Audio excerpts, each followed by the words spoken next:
Hi, the purpose of this clip is to introduce you to a few maintenance tips for your electric file or electric grinder.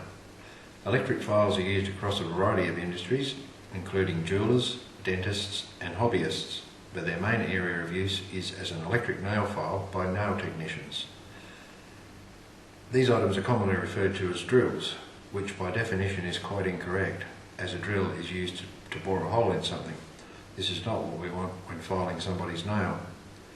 As you can see, they come in many different shapes, colours and configurations, but primarily there are two main components, the control box and the handpiece, and some come with a foot pedal. Control box, handpiece, foot pedal, control box, handpiece, control box, handpiece.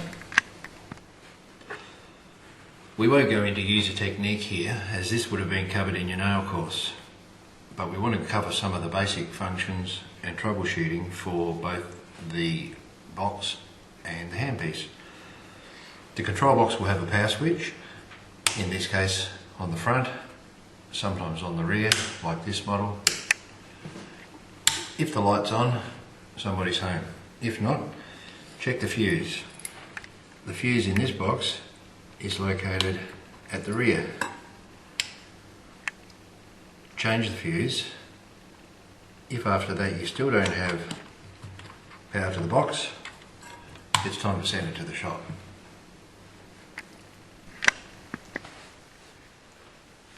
The majority of the work done by your electric nail file is done by the handpiece. The control box takes the electricity from the wall and tells the handpiece what to do, but the motor is inside the handpiece. A good quality handpiece will have a twist lock chuck. By twisting this, it allows for the bit to be released.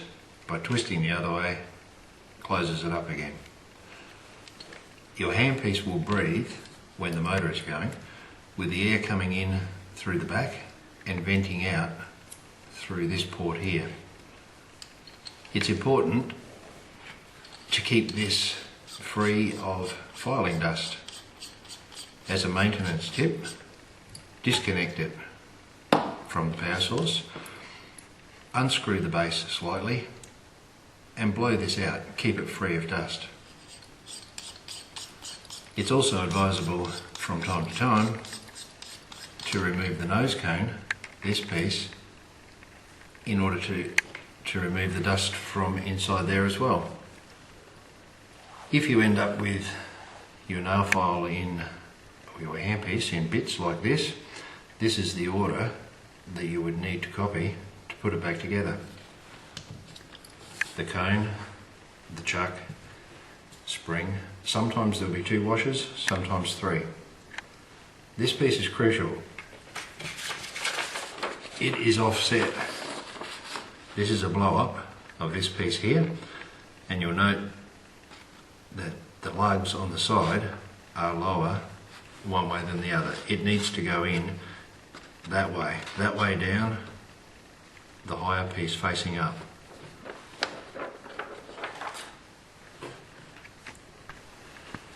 You shouldn't need to dismantle your handpiece to this extent. This is to demonstrate that this is the motor.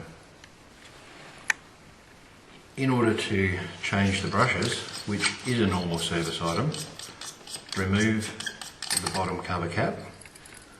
This exposes screws which hold the motor in, but on the side you'll see 2 little screws, and by removing one,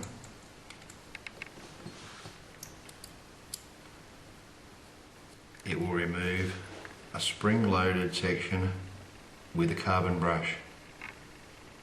The carbon brush is square. A spare comes with your new handpiece and or can be purchased as a spare part.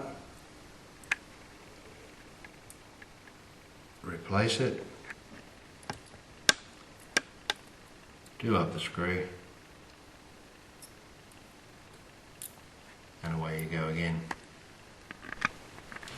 From a fault finding perspective, if your handpiece has been operating okay, if you have been keeping it free of dust and it starts to overheat, It's possible that the bearings need replacement. Overheating is most often caused by a build-up of dust, creating a loss of airflow to the motor, creating heat. If your handpiece has been working okay and then starts to malfunction in an electrical sense, the first thing to do is to replace those brushes. If you replace the brushes and still have the same problem, it's time for it to go to the shop to get it back together.